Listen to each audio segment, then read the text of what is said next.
Welcome once again, my fellow manipulators of Digital Fate. I'm Richie, this is Capricorn, and today we got a metric ton of new spoilers for the brand new TARKIR DRAGONSTORM set that's dropping in April. This is the next standard legal set that we're getting, and even though we just got done going over a bunch of new spoilers for the Final Fantasy set over the last couple days, that set's actually not coming until June, and TARKIR DRAGONSTORM is the next standard legal set that's dropping. So we're going to go over all of the newly spoiled cards here. There's some pretty crazy stuff to talk about, to dive into. It's kind of insane. If you haven't seen my videos for the Final Fantasy spoilers and my thoughts on all of those cards, I'm going to link that in the description and in the comments so you guys can check that out, because that set is looking absolutely insane and I can't believe some of the stuff that's coming to that set. But after seeing some of the cards coming to this set, I'm kind of feeling that way about this set too. So without further ado, let's hurry up and dive right in. Please like the video if you haven't already. It helps me get it out to more people and helps the channel grow. Subscribe if you're new, because I have a ton of crazy content on the way, including a bunch more of these spoiler videos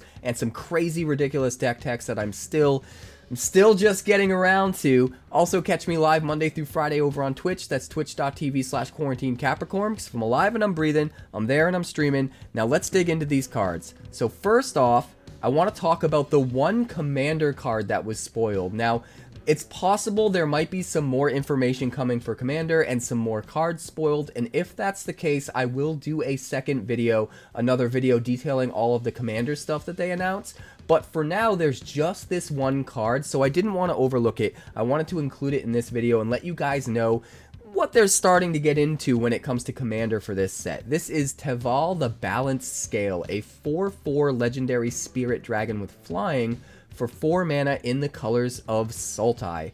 And whenever Teval attacks, you mill 3 cards, and then you may return a land card from your graveyard to the battlefield tapped. And whenever one or more cards leave your graveyard, you create a 2/2 black zombie druid creature token. The first thing I want to note about this card is that it shows off all of the themes that are happening in this set, even within the standard legal portion of the set. The biggest themes are going back to the TARKIR 3-color pairings, and there's going to be a huge push for multicolor cards, specifically 3-color cards, within not only the Commander set, but also the standard legal set, and you're going to see that with a bunch of the cards that we go over later in this video. And also, this highlights the fact that dragons are going to be a huge part of this set, which for anyone that's been to TARKIR before, you know that dragons are a huge part of that plane. So kind of a no-brainer, but I think it's pretty cool that the first Commander card that they spoiled highlights both of the key features implemented in this new set, and I'm excited about both of those being fleshed out, and talking more about that with the rest of these spoiled cards. But this card in particular, basically what I got out of it is that it is an Insidious Roots that can be your commander, basically. Every time you exile a card from your graveyard, or even just remove it from your graveyard, whether it's putting it back into your hand or back into play, or whatever the case may be, you're going to make a 2/2 zombie, which is just perfectly in line with Roots. And the one thing that was always a bummer about Insidious Roots is you could never really build a Commander deck around it, because you didn't have the consistency of having the Roots in your hand. You had to dig for it as part of the 99. And in a deck built around Teval here, you would absolutely still have the Roots as part of your 99, but you wouldn't be 100% relying on it in order for all of your synergies within your deck to work, because you have a Commander now that gives you a lot of the same synergies. And even though it's not making plants that can grow and scale as the game goes on like Insidious Roots can, and not giving you that mana ramp that Insidious Roots can, the fact that you get a beefy flying creature for your mana as well, and it has the ability to turn itself on by milling whenever you attack and pulling something out of your graveyard, and that thing is a land that goes straight onto the battlefield so that you're ramping. You have all of this extra value on Teval here that you don't get with Insidious Roots, and if you can build around it and also include the Insidious Roots as part of your 99 in your Commander deck, I think it could be pretty rad. So I'm excited to see a Commander that allows for an Insidious Roots style archetype to be built around it. I think it could be pretty fun. My only disappointment with this card is the fact that it doesn't have white in the mana, so that you can't run like Ketramos with it, which I think is perfect in Roots decks right now, but should still really be a fun commander to build around. But we're going to move on to all of the standard cards. First up, we've got Skirmish Rhino. Now, this is the only uncommon, or common for that matter, to be shown today. But it is a doozy. This is a 3/4 Rhino with Trample for 3 mana in the colors of Abzan. It's worth pointing out that a lot of the lower rarity cards that require 3 different colors of mana, of which there will be a lot in this set because that's one of the themes of Tarkir, they are going to be statistically higher power, have more value associated with them than what you would normally get for the same amount of mana, because being able to come up with each of the 3 colors of mana is a pretty tricky hoop to jump through and justifies a little bit of extra power coming out of those cards. So this guy is no different. Hugely powerful. A 3/4 Trampler for 3 mana is already pretty good, but then when it enters, each opponent loses 2 life and you gain 2 life, which is just insane. This is basically a mini Siege Rhino, which you should have noticed right out of the gate given the art and the name. But man, Abzan's gonna be crazy. I can't wait to brew Abzan in Standard, and I absolutely can't wait to run this guy in Limited. I think he's nuts, but we're gonna move on. Our first rare of the day is Sarkhan himself. This is Sarkhan Dragon Ascendant, a 2/2 legendary creature human druid for just 1 red and 1. When he enters, you may behold a dragon, and if you do, create a treasure token. So this behold ability, sort of a new ability, but sort of not. What they did is they took an ability they've had on certain cards in the past, and they decided to use it prominently enough that now it needs its own keyword. So what it means to behold is to either have to have one of those things already in play, or to reveal one from your hand if you have one in your hand. So you may behold a dragon means you have to choose a dragon you control or reveal a dragon card from your hand, and if you do, you fulfill that behold a dragon requirement, and then you get to create a treasure token, which honestly is kind of nuts. And when you think about how much dragons are going to be pushed in this set and how relevant they're going to be, that's not as hard of a hoop to jump through as it might seem on the surface. So having a 2 mana 2/2 that gives you a treasure token back as soon as you drop it is actually pretty good already, even without looking at the second ability. But then the second ability is whenever a dragon you control enters, you put a +1/+1 counter on Sarkhan, and until end of turn, he becomes a dragon in addition to his other types and gains flying. So it gets a +1/+1 counter that sticks forever. Every single dragon you play makes him bigger and bigger and bigger, and that stays forever until your opponent finds a way to deal with Sarkhan. But also, if it's a turn where you did play a dragon, you gain that flying ability as well, and you can swing in with evasion. And that's a lot of potential value in the long run for just a 2-drop, after you're already probably getting a treasure token back when you play it. And that treasure token is better than just a treasure token for ramping, because you can also mana fix, and we know that there's a lot of different color combinations within this set, so mana fixing could be super key. And you're also just going wide with another, you know, incidental artifact that you can use for artifact synergies as well. And coming off the back of Aether Drift, there are a lot of artifact synergies, so I have a feeling there's a lot of different ways you can use Sarkhan, and I think he's going to be a really good card. I think he's going to be a lot better in practice than he looks right now, because we really have to get a feel for the entire rest of the set and just how relevant and how crazy and how prominent the dragons are before we really know how good Sarkhan is. But next up, we've got Barren Steppe Siege. When I first read this card name, I got my hopes up that it was a new battle card, maybe even a new type of battle card, but it's not. It is an enchantment for 4 mana in the colors of Orzhov, and as this enchantment enters, you choose Abzan or Mardu. If you choose Abzan, at the beginning of your end step every turn, every one of your end steps, you put a +1/+1 counter on each creature you control. So it just grows your team every single one of your end steps, every single one of your turns, which can already be kind of nuts. But if you choose Mardu, at the beginning of your end step, if a creature died under your control this turn, each opponent sacrifices a creature of their choice. So first off, what I really like about this card is it can go in different kinds of decks. It's not just pigeonholed into one specific type of deck, because you can put this in a go wide deck with tons of creatures where you're just going wide as possible. It doesn't even have to be an Abzan deck, right? And then you're using the first mode of this card to just beef up your entire board with +1/+1 counters every turn, which could be one way of using it that's awesome. But you could also use this in like a sacrifice style deck or something like that, where you know you're going to be losing creatures on your own turn, sacrificing stuff on your own turn to get value, and then if you have the Baron Step Siege out, you're getting even more value because at the end of every single one of your turns, you're going to force your opponent to have to sack a creature. So I like the versatility in that it can be used in different types of deck archetypes, and that even if you're in a specific deck that wants to use this for one or the other, you still have the option of using it for the other way when you play it if things go wildly different than what you expect for your game plan and it just seems like it's going to be the better play in the moment. So a lot of cool versatility with this card, but the one thing that excites me the most about this card is potentially using it with cards that let us double up on triggered abilities, because anything that lets us duplicate a triggered ability is going to allow us to both choose Abzan and Mardu when we play this, so that we get both abilities at the same time on just one copy of the card. And that sounds super fun to me. I hope that there's a way we can do that in Standard. I can't think off the top of my head if the things that are in Standard right now that do double up triggered abilities, if there's any that would work for this enchantment, or if they're only... I know Roaming Throne is dependent on creature type, but I think there are some that can. Maybe Elishnorn. I think Elishnorn will work. There's got to be a way to double up triggers on this, right? And make it work for both of the abilities and worth even more because of that. So I'm excited to try and brew that in this direction. But if you have ideas about ways to use this card, definitely let me know in the comments. We're going to move on. The next card I want to talk about is Inevitable Defeat, an instant for 4 mana in the colors of Mardu.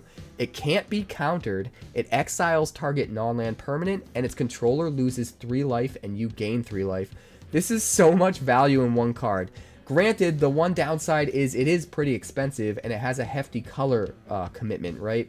4 mana and having to have specific 3 different colors is a lot. And lately, more often than not, people have been veering towards just using 2 mana removal, so it's hard to say whether this will make enough of an impact to take up a slot in people's removal slots, their removal package or whatnot, and beat out maybe a 2 mana piece of removal. But I think the potential's at least there because this does so much. You can sort of look at it as, for the cost of a Lightning Helix, you're getting a Lightning Helix that has to hit the opponent and can't be countered, but you're also getting a exile target non-land permanent which can't be countered for 1 black and 1, and you're getting both of those cards at the same time for the same mana, except you're only spending 1 card instead of 2 cards.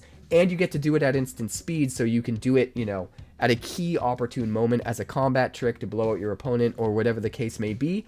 So I think the versatility and the value that's packed into this card is pretty high, and it does stand a chance of being in some kind of ridiculous, crazy Mardu control deck. In fact, if you're in some kind of very aggressive 3-color deck that gets value off making your opponent lose 3 life, and you want to make sure every card in the deck is making your opponent lose life, even your removal suite, this card might be a good fit. And I've been rocking, actually, the very next deck tech that's going to go live on the channel is a crazy new Mardu burn deck that I've been working on called Mr. Fusion. And this card actually might be perfect for that deck because every single card in the deck makes their opponent lose life, even if they have removal, even the creatures. And the deck's kind of wild, honestly. I'm ranking up on the ranked ladder with it right now, and it's insane. And there absolutely could be a version of that deck that we build with this card when the new set comes out, and possibly some other new cards. So I think there's potential in this card for sure. It does a lot, right? It makes your opponent still lose life. It hits literally any non-land permanent. It happens at instant speed. It even buffs up your life total if you're up against other aggro decks and you need to just hang on for another turn to win. It just does a lot. So the possibility is there for sure. The potential is there, but we're going to have to wait and see. Next up, we've got Narset Jeskai Waymaster. I've always loved Narset in the past, particularly her Planeswalker cards. Her creature cards, I haven't been the biggest fan of lately, but we'll see if that changes with this one. This one is a 3/4 legendary human monk for 3 mana in the colors of Jeskai. At the beginning of your end step, you may discard your hand. If you do, you draw cards equal to the number of spells you've cast this turn. which is pretty interesting. There are a few different ways you can use this. You could use this in a deck where you're specifically waiting and casting this as the last card, or at least during the turn in which you play out the last of your cards, so that you don't have to discard anything and just get to draw some cards for free, and then get free value every turn, getting to gas up on cards at the end of your turn as long as she doesn't get destroyed. And that could be a cool way to use her. Another really cool way to use her would be with the new discard payoffs that came in Aether Drift, with stuff like Monument to Endurance, where you want to be discarding cards every turn so that you can trigger all of your discard payoffs. And Narset gives you a way of discarding a bunch of cards for free without having to spend mana, trigger all of your discard payoffs, and then redraw some cards to make up for the stuff that you discarded, which could be really good. You just have to build very specifically and play very specifically around not discarding too many cards and making sure you're always gassing up with enough enough new card advantage to keep things moving. So you will have to be a little bit careful if you try to use Narset that way. But another way you could use Narset is maybe in some kind of a Storm deck, which, God forbid Storm comes back to Standard. Please, Wizards, do not bring Storm back to Standard. But if they do, you could use this in some kind of a Storm deck where you Storm off and you cast a ton of spells, and therefore you get to draw a ton of cards regardless of how many you discard. That could be pretty cool. You can do that in older formats no matter what. If they bring Storm back to Standard, you could maybe do that in Standard too. But I'm hoping no, because have you ever played against Storm? Come on now. But we're going to move on. The next card I want to talk about is the first Mythic of the day. This is Smile at Death, an enchantment for 2 white and 3. At the beginning of your upkeep, you return up to 2 target creature cards with power 2 or less from your graveyard to the battlefield. Put a +1/+1 counter on each of those creatures. This card is an insane amount of snowballing value. It just, if it goes unchecked and you have enough gas to keep it going, it just takes over the game all by itself. It kind of reminds me of Raise the Past a little bit, except instead of getting everything back all at once, you're just getting 2 back a turn for the rest of the game, which means it doesn't matter how many times your opponent uses sweepers to wipe the board or a bunch of targeted removal to take out everything that comes back. It just keeps coming back and keeps coming back and keeps coming back. So I do think that Raise the Past is still better for the decks that are trying to one-shot their opponents and kind of combo kill and bring everything all back at once. But if you're just looking to snowball value and just inevitably grind out your opponent through automatic value you're going to get every single turn for the rest of the game unless they deal with this enchantment, this card is bananas. Like, every single turn, your stuff that keeps coming back. And if they kill the stuff you bring back, you just get to bring it back again and again and again and again. And that is definite value it has over Raise the Past for sure. And also, it shouldn't be overlooked that getting those counters is especially good. So you're getting back two 2-drops every turn, but they're better than 2 2-drops. They're all going to be better, beefier versions than what they otherwise would be, and they can trigger some of your +1/+1 counter synergies. Maybe you're playing with All Will Be One in your deck, and you're getting to shock whatever you want every time this triggers. Or maybe you're playing just the +1/+1 counters matters deck, where you're getting value off your +1/+1 counters and stuff like that. So I think there's a lot of ways to get extra value off a card like this,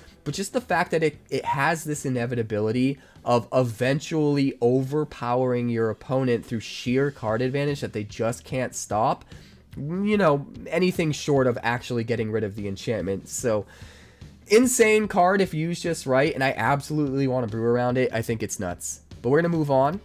The next card I want to talk about is 𝐭, Paragon of the Way. 𝐭? I think it's 𝐭. This is a 4/5 legendary spirit dragon with flying and vigilance for 5 mana in the colors of Jeskai. And this guy's pretty nuts. So it's already a 4/5 body with flying and vigilance for 5, which is a little bit overcosted. But before we even get to its ability, I want to point out that it is a dragon, and that's going to matter way more than it seems right now. We're sort of used to dragons just being a meme at this point and not quite being good enough. And I think it's really easy to overlook how important being the dragon creature type is going to be in this set. Dragons are going to be pushed like crazy. We're going to get some crazy dragon tribal payoffs, and we already have some decent ones in Standard. Like, Dragons are already close to being a viable deck as it is. We've gotten a bunch of different payoffs. So the inevitability of a ton of crazy dragon synergies and payoffs coming in this set alongside it being a dragon creature type means this card is better out of the gate than any other 4/5 flying vigilance would be, just for the fact that it's a dragon. And you want to keep that in mind when evaluating it, because I don't think we're going to know the pure sheer power of this card fully until we've seen the entire set spoiled. But its ability makes it insane regardless. When 𝐭 enters, you exile target non-land card with mana value 3 or less from your graveyard, copy it, and then you may cast the copy without paying its mana cost. This is good for a bunch of different ways. First of all, even if it just returned a permanent that costs 3 or less from your graveyard to the battlefield, that would be good enough. But it's even better than that because it's a copy and enters as a token, so you get to trigger all of your token synergies, stuff like Caretaker's Talent. You can draw cards, you can use Caretaker's Talent's level 2 ability, level it up to make a copy of whatever you brought back because it's technically a token, so you can get even more value that way. But then you need to take into account that it's not just a token copy of a 3-drop permanent, it's literally any spell at all in your graveyard that costs 3 or less. So you can cast an instant or a sorcery or whatever you want as long as it costs 3 or less. It technically counts as casting a spell and doesn't require any mana, so it triggers things like cards that care about you casting 2 spells in a turn, or God forbid, it adds to your storm count, which this is the second time I've brought up storm in a video that's made about a standard legal set, so I'm really hoping that's not a sign of what's to come, because I do not want storm to come back in any meaningful way in standard. I could see like 1 or 2 cards and it being this cheeky cool thing you might be able to build around, but please just don't be an actual mechanic that's on a ton of cards in the set. Please. I am begging you, Wizards, don't do it. Either way, this ability is way better than it looks on the surface. There's a ton of little extra silver lining value you can get out of it because it's casting a spell, because you're doing it for free, because you're getting a token copy of permanents. All of that stuff matters. On top of the really good body that is probably going to be the most relevant creature type in standard after this set comes out. So I think this card is way better than it looks on the surface. I think people are going to see it and think it's a little too cute at first glance. But once we see the full set spoiled, and especially once we get to play with these cards, you're going to see just how crazy I think this card can be. But we're going to move on. Next up, we've got Storm Scale Scion. This is a 4/4 dragon with flying for 2 red and 4. Other dragons you control get +1/+1, so it's a dragon lord, and it has Storm. Wait. Wait, what? I didn't read this one before I put it up. It was the newest card spoiled. When I actually had to restart filming this because another card was announced that we missed. And so I put this in without even reading it. They are actually doing it. They're putting Storm back in standard. Can you believe it? This is a mythic. It might just be the only card that has Storm. I am hoping this is the only card that has Storm. I'm completely cool with this if this is the only card that has Storm. If it is a mechanic that shows up on a bunch more cards, I am going to lose my mind. But let's not get sidetracked. This card, in and of itself, pretty awesome. We just got done talking about how all of these dragon cards are going to be better than they might look on the surface because of so many crazy dragon synergies coming that we obviously haven't seen yet, but once the whole set is spoiled, we will know. This is one of them. And it's kind of nuts. Not only do we get to storm off with 4/4 flyers, but every single copy of this that we make with Storm is also a Lord. So if we're able to play like 3 1-drop spells and then a Storm Scale Scion, we get 4 Storm Scale Scions, and all of our dragons get buffed +4/+4. In fact, each of the Storm Scale Scions gets buffed +3/+3 from the other 3 Storm Scale Scions, which is nuts. Now, how do we storm off a bunch and still cast this and have enough mana? I mean, the fair way would be to ramp, but we don't want to ramp, right? We want to find ways to cast this for free. we want to cast this for free after playing a bunch of free or one mana spells. And there's tons of ways to cast this for free, right? Omniscience, although if you've already gotten Omniscience in play, there's probably other ways that are better to win than playing Stormscale Scion. We're going to figure it out, though. We're going to brew around this card. There's got to be a way to play this for free or play this a lot cheaper, maybe in Reanimator or something like that. Just conserve as much mana as possible for spells to play before playing this so that we get as many copies as possible. I think that could be really, really awesome. We could also maybe do something really cheeky, like play this in a Pixie deck, and that's a Pixie Dragon deck, and use Nurturing Pixie to bounce the Stormscale Scion to replay it, and like do that a lot every time we have access to more and more mana to make more and more Storm copies. That's probably too cute. We're probably not going to do that, but I think there are a bunch of different ways you can brew around this, and I'm excited to see which one ends up being the best one. We definitely need to figure out a way to conserve as much of our mana as possible for other spells to get our Storm count up, while still being able to play this at the end of it all for as cheap as possible. So if you have ideas, definitely let me know in the comments, because this one has a ton of potential, and I'm terrified, but I'm also very excited. But next up, we've got the last card of today, and this is the craziest one by far, even crazier than Storm. This is Mox Jasper. This is legitimately a Mox, guys. This is the first time we've gotten a Mox that feels as powerful as a real Mox in a long time. This is a 0-drop legendary artifact that taps for a mana of any color. Full stop. It does have a hoop you need to jump through, where you can only activate it and add mana if you control a dragon, and that is in some ways a hell of a hoop. But let's get one thing clear. There is nothing stopping you from playing this as early as turn 1 for 0 mana and having a Mox on the field that counts as having an artifact on the field for no mana.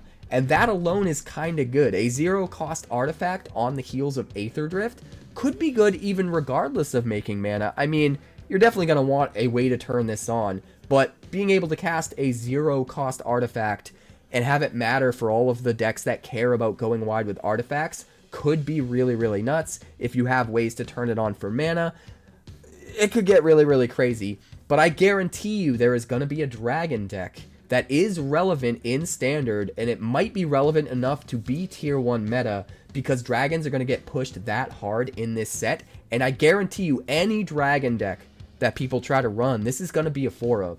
This card is going to be nuts. It's basically like all of your dragons cost 1 less. For no mana commitment at all. You have to... Okay, let me back up. You have to control a dragon first, right? So your very first dragon cannot come down getting mana from the Mox Jasper, and that is worth pointing out. That being said, dragon decks are already almost good enough to be viable in Standard. I've messed around with them the last few sets, and it keeps getting closer and closer to playable, and the ones that you can make right now, I would argue are playable in Standard. They're not tier 1 or anything, but there can be some pretty powerful dragon decks that you can put together right now, just not quite powerful enough. This set is absolutely going to push that over the line, and we are going to have some crazy dragon decks in Standard, and I can't wait. But in addition to that, you can also use this. The best way of using this is with Leyline of Transformation. Yes, I know it sounds like a meme. I promise you it's not. I already made a dragon tribal deck using Leyline of Transformation, because we have a ton of good dragon tribal payoffs in Standard right now. They just all happen to be attached to creatures that aren't dragons themselves. So in order to go deep into Dragon Tribal and use all of the best dragon payoffs, you kind of have to have half of your deck, kind of the first half of the deck, the lower curve of your deck, be creatures that aren't creature type dragon that give you benefits for your dragons. And if you could turn all of those into dragons as well, so they give each other their benefits, I already made that deck. It's up on the channel. You can look at my Brew Crew playlists for it. It's pretty nuts as it is. Leyline of Transformation turning everything into a dragon on turn 0 for no mana is bonkers in that deck. And now getting to play with Mox Jasper and having even your 1-drops count as a dragon on turn 1 so that you can use the Mox Jasper for mana right away, you bet that's going to be viable. I promise you, it might not be tier 1. It might be a little too cute at the end of the day, but it's absolutely going to be a thing, and we're going to do it, and it could be good enough. It honestly could be good enough. I think the version of the deck, even without the new dragons, even without the Mox Jasper, is really awesome, and I really love that deck, so I'm excited to brew a new version of it that's even crazier with Mox Jasper. And another thing I want to point out, there might be some kind of crazy combo deck too, because if you use Leyline of Transformation to turn everything into a dragon, and you play turn 1 Llanowar Elf and Mox Jasper, you can immediately use the Mox Jasper to play potentially another Llanowar Elf or any other 1-drop that you want, and then on turn 2 you could have 5 mana. You could literally have 5 mana on turn 2 in standard, 5 reusable mana, and then 6 mana on turn 3, and then 7 mana on turn 4, even if you're not ramping anymore, just dropping your lands. So that is insane, and granted, you do have to use up a lot of the gas in your hand to do that. You waste a lot of card slots in your hand on mana ramp, but there have been plenty of decks in the past, especially in older formats, that just basically vomit out their whole hand and use it all up for mana ramp to get some kind of big play way earlier than they should, and those decks have been nuts before. So it's definitely possible that some kind of ridiculous deck like that will be viable, and you can just poop out your whole hand on turn 1. I don't know, man. I think the potential for this card is nuts. I think people are going to get excited, and then they're going to think about it and be like, oh, I can only use it in dragons, and then get disappointed, and not realize that I do think there are a couple other interesting decks to explore that aren't just typical dragons, that are going to be able to use this card to an insane degree, and I think it's going to be super fun. Will it be super good? We're not going to know until we see the rest of the set, but it's absolutely worth exploring. I think this card is nuts, and it's crazy that we're getting another Mox that costs 0 and could just come down on turn 1 and just sits there waiting and going, play the dragon, baby. I'm ready to go. So, I don't know. I think this card is nuts. But that's going to do it for today. If there is any more crazy information coming out of MagicCon Chicago, I will make some videos and upload them as soon as I possibly can to get that information out to you right away, especially if there are any more of the Commander cards spoiled or any more information about Commander. I'm going to make sure to make that separate video I talked about earlier and cover all of the Commander stuff in a different video. Still wanted to cover that one card just in case though. But that's going to do it for today. Please like the video. It helps me get it out to so many more people, which helps the channel to grow. I would appreciate it so much. And subscribe so you don't miss a single video. More spoiler content on the way. Some crazy deck brews I've been rattling around in my brain for a while are on the way pretty much every single day from this point on. So get ready for that, and also catch me live Monday through Friday over on Twitch. That's twitch.tv/QuarantineCapricorn, because if I'm alive and I'm breathing, I'm there and I'm streaming.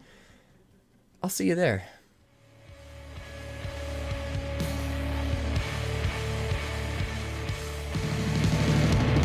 Thanks so much for checking out my channel. I'd like to give a huge shout out to all of my patrons over at Patreon.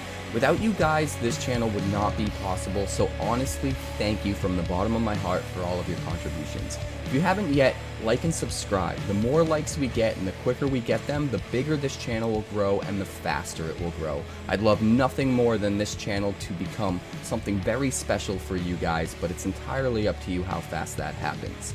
Also, if you'd like more deck text, that's somewhere over there. And if you'd like to see what else the channel's been up to lately, that's somewhere up that way. Also, subscribe, circle below, do all the things.